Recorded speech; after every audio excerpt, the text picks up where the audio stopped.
Hey everyone, it's Synchron here. Today I'll be bringing out my Predaplant deck profile. Now we do run a Frightfur engine in here, like Frightfur Patchwork, Frightfur Scissors, etc. Mainly to extend the fusion plays for the extra deck. If we do manage to get 2 dark monsters on the field, we could go for Starving Venom or Predaplant Chimera, etc. I'll be going into detail more later in the video, so let's get started. So for the monsters, I'm gonna start off with the plant monsters first for the deck, and we'll get to the edge games later. So first off, we do run 3 Predaplants Spider Orchid. Dual power was not good to me to give me 2 more, so I had to work with what I had. Anyways, it's Pendulum Effect. During the main phase, if this card was activated, this turn you can target a face-up, spell a trap, one other spell or trap on the field, destroy it. You only gain that effect once return. Its monster effect is during the end phase, if this card was known for someone to special summon this turn, you can discard 1 plant monster, add a level 4 or lower plant monster from your deck to your hand, all once per turn. And if anything, go for maybe Spider Orchid. Normal summon a special summon, send a monster from your hand to the grave, special summon a Predaplant monster from your deck to your side of the field, except itself. And really, you could either go for Darling Cobra, which searches the fusions, or the monster with a built-in Super Poly. So first off, monsters used with this card as fusion material become dark monsters. And what this card does is it allows you to fusion summon using monsters from your hand, your field, or your opponent's side of the field, as long as they have Preda counters on it. Now, it doesn't matter what attribute they have, because like I said, its first effect is monsters with Preda counters that are using for fusion material are treated as dark monsters. So it really doesn't matter.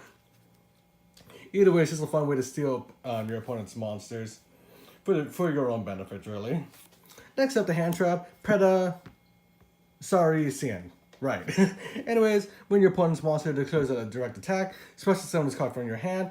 After damage calculation, if this card battled an opponent's monster, destroy that monster. And if this card is destroyed by battle or sent from the field to the grave by a card effect, you add a Predap card from your deck to your hand. Gain that effect once gain both effects once return. Sorry.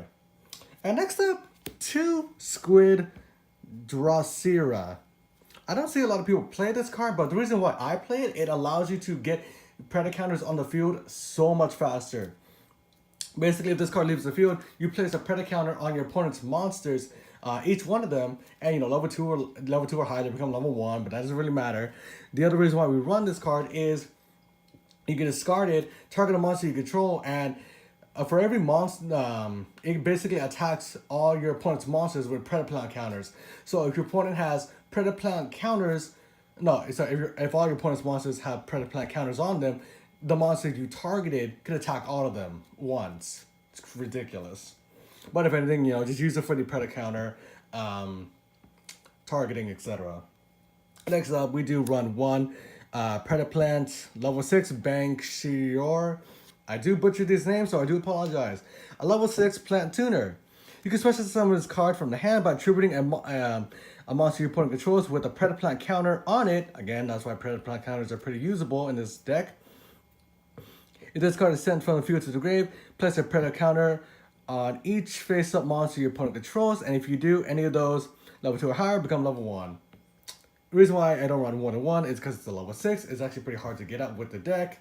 That's why I do run Squid Orchid for the Preda counters, just to make it a lot easier. The final Predaplant monster we do run is Hydra. I cannot pronounce that to save my life.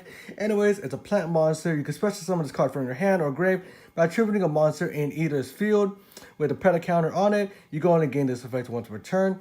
During either player's turn, if this card is on the field or in the grave, you can banish another Predaplant monster from your grave. Target 1 face-up monster on the field, it loses a 500 attack. Gain that effect once per turn.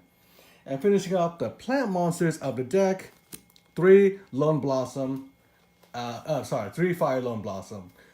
Like I said, the majority of the deck is like dark. However, Lone Fire Blossom doesn't really hurt the deck. Once per turn, tribute a face-up plant, or literally itself. Special summon a plant monster from your deck, and yeah, that's basically it. One of the best plant monsters for every plant deck, in my opinion, and in majority of everybody else's opinion. But yeah, no more rambling. That does it for the monsters. Okay, so first off, that wasn't all the monsters. That was a miscommunication. And second off, this is the final two plant monsters of the deck.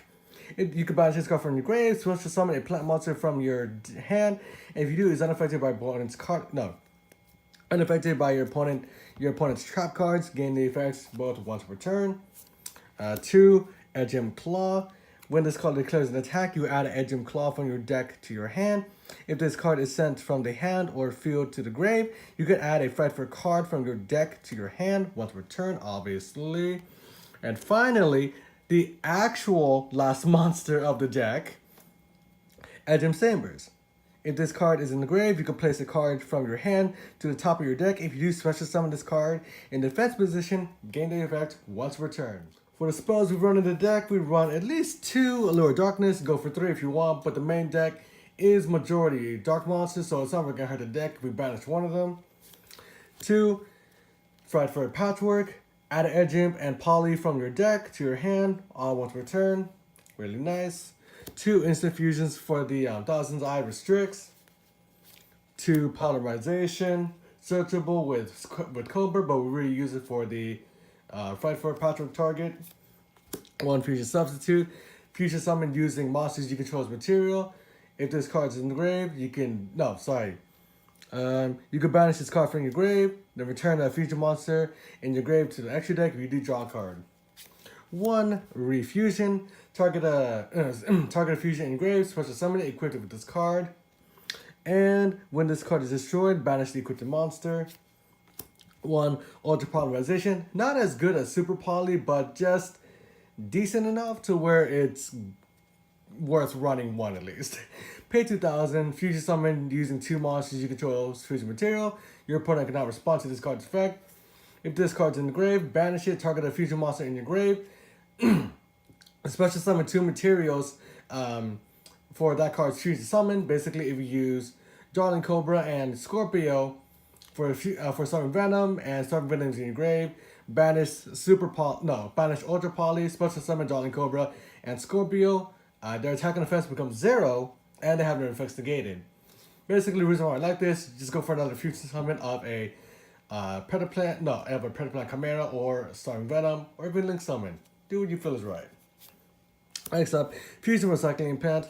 Once per turn, discard a card, add a poly from your deck or grave to the hand, and once per turn, during the end phase, you can target a monster in your grave that was used as fusion material, add it to your hand. Next up, one of my favorite cards, 2 Predaplants. Reveal any number of Predap cards in your hand, target the same number of monsters on the field your opponent controls, place a Predap counter on them, and if they were level 2 or higher, they become level 1. And if finally, if a Predap monster would be destroyed by battle, you can banish this card from your grave instead. Kind of not as bad, but you know, at least it saves one of your Predaplant monsters from battle destruction. And finishing up the spells, Predap Pruning. Activate this card by targeting a Predaplant monster in your grave, special summon it, and equip it with this card. When this card leaves the field, destroy that monster. But that does it for the spell cards. So for the extra deck, it should be pretty self-explanatory. 2 Starving Venom, easy to go into, easy to run over your opponent's boss monsters. And worst comes to worst, when this future summon card is destroyed and sent to the grave, destroy all special summon monsters your opponent controls. Next up, 1 Predator Dragon Stepella, mainly for the placing of Predaplant counters on each monster your opponent on monsters your opponent controls, and monsters with Predaplant counters have their effects negated. 1 Greedy Venom, mainly for the worst comes to worst. Fusion summon, it requires a level 8 or higher monster and a Predaplant monster. Target a monster your opponent controls, it has the effects negated and its attack becomes 0. And if this card is destroyed, destroy as many monsters on the field as possible, and then banish a level 8 or higher dark monster from the grave. If you do, special summon this card from the grave. Next up, 2 Chimera, mainly just run over your opponent's boss monsters, and for the polymerization recycling. 2 Thousand Eyes Restrict, mainly for the instant fusion target, and you could also use it for stealing your opponent's monsters and linking away. For the synchros, we do run 1. Crystal Wing mainly for the monster negation, even though it only works on level monsters, therefore links are out of the question.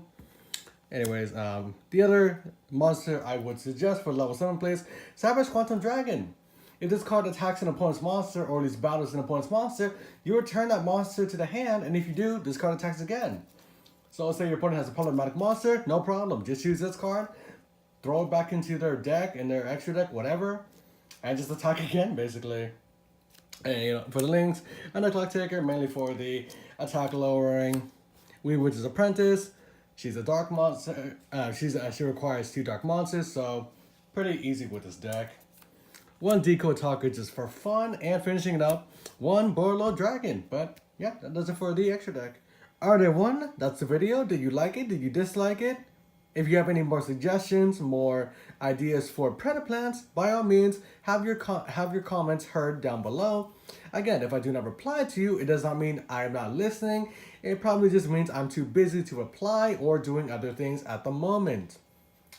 But if you do if you do comment, I will try to get to you when I can. And if I don't ever get to you, I do apologize for that. I might be doing something else, like I said earlier.